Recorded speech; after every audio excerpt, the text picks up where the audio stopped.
Permission, I rise to lay on the table a copy each of the following papers, Hindi and English versions, under Article 281 of the Constitution, Report for 2026 to 2031, Volume 1, Main Report of the 16th Finance Commission. 2. Report for 2026-2031, Volume 2, Annexures of the 16th Finance Commission. Number 3, explanatory memorandum as to the action taken on the recommendations contained in the above report. Item number 2, माननीय वित्त मंत्री Nirmala Sitharaman ji.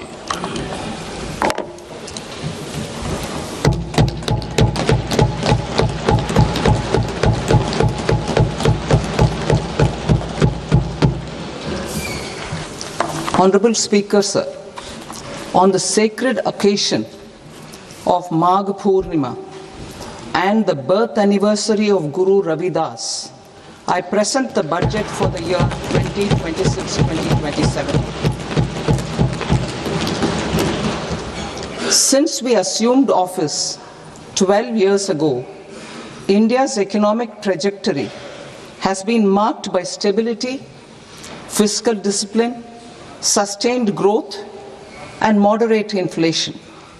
This is the result of conscious choices we have made, even in times heightened uncertainty and disruption. Our government, led by Honorable Prime Minister Modi, has decisively and consistently chosen action over ambivalence, reform over rhetoric, and people over populism. We have pursued far-reaching structural reforms, fiscal prudence and monetary stability, whilst maintaining a strong thrust on public investment. Keeping Atmanirbharta as a lodestar, we have built domestic manufacturing capacity, energy security, and reduced critical import dependencies.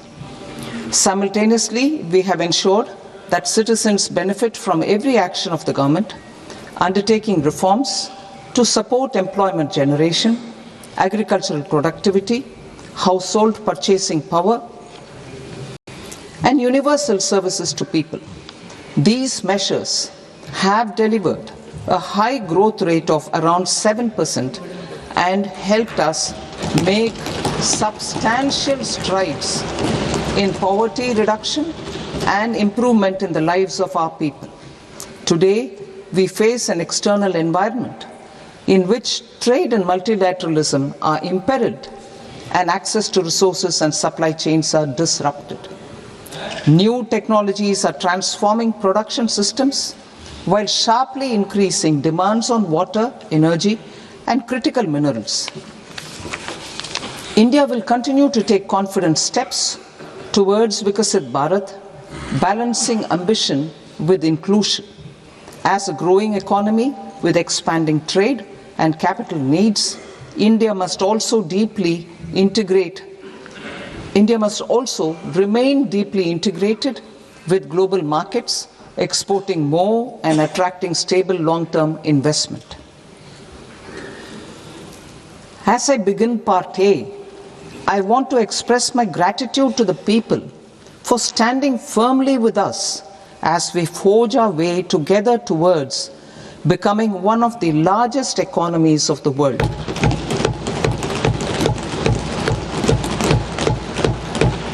Our aim is to transform aspiration into achievement and potential into performance as we ensure that the dividends of growth reach every farmer, the scheduled caste, the scheduled tribes, the nomads, the youth, the poor, and the women. In Vikasit Bharat Young Leaders Dialogue 2026, several innovative ideas were shared with our Prime Minister, which have inspired many of the proposals, making this a unique Yuva Shakti-driven budget. Our government's sankalp is to focus on our poor, underprivileged, and the disadvantaged. To deliver on this sankalp And given that this is the first budget prepared in Kartavya Bhavan, we are inspired by three Kartavya. Our first Kartavya is to accelerate and sustain economic growth by enhancing productivity and competitiveness and building resilience to volatile global dynamics. Our second Kartavya is to fulfill aspirations of our people and build their capacity, making them strong partners in India's path to prosperity. Our third Kartavya, aligned with our vision of Sabka Saath, Sabka Vikas, is to ensure that every family, community, region, and sector has access to resources, amenities, and opportunities for meaningful participation. This threefold approach requires a supportive ecosystem. The first requirement is to sustain the momentum of structural reforms, continuous, adaptive, and forward-looking. Second, a robust and resilient financial sector is central to mobilizing savings, allocating capital efficiently, and managing risks. Third, cutting-edge technologies, including AI applications, can serve us as force multipliers for better governance. Reform Express. Our government has undertaken comprehensive reforms towards creating employment, boosting productivity, and accelerating growth. After the Prime Minister's announcement on Independence Day in 2025, over 350 reforms have been rolled out. This includes GST simplification, notification of labor codes, and rationalization of mandatory quality control orders. High-level committees have been formed, and in parallel, the central government is working with the state governments on deregulation and reducing compliance requirements. The Reform Express is well on its way and will maintain its momentum to help us fulfill our Kartavya. I now move to specific proposals.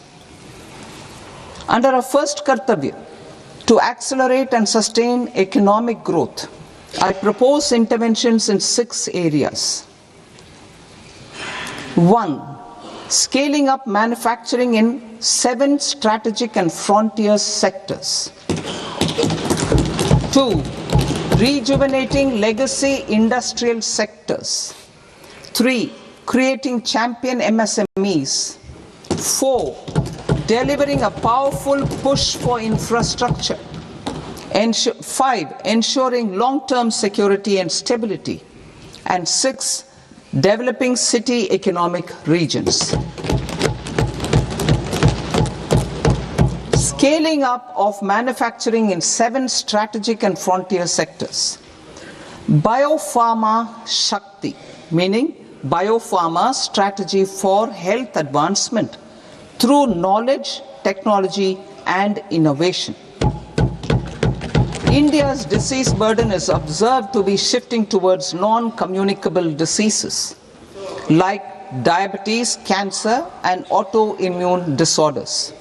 Biologic medicines are key to longevity and quality of life at affordable costs. To develop India as a global biopharma manufacturing hub,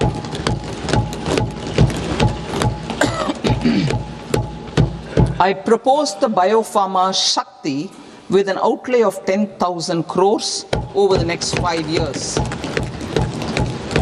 This will build the ecosystem for domestic production of biologics and biosimilars. The strategy will include a biopharma-focused network with 3 new national institutes of pharmaceutical education and research, popularly known as NIPERs, and upgrading 7 existing ones.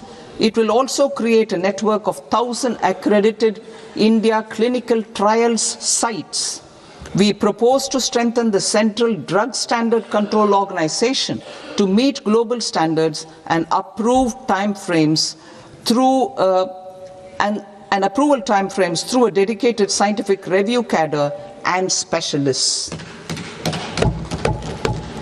India's Semiconductor Mission 1.0 expanded India's semiconductor sector capabilities. Building on this, we will launch ISM 2.0 to produce equipment and materials, design full-stack Indian IP, and fortify supply chains. We will also focus on industry-led research and training centers to develop technology and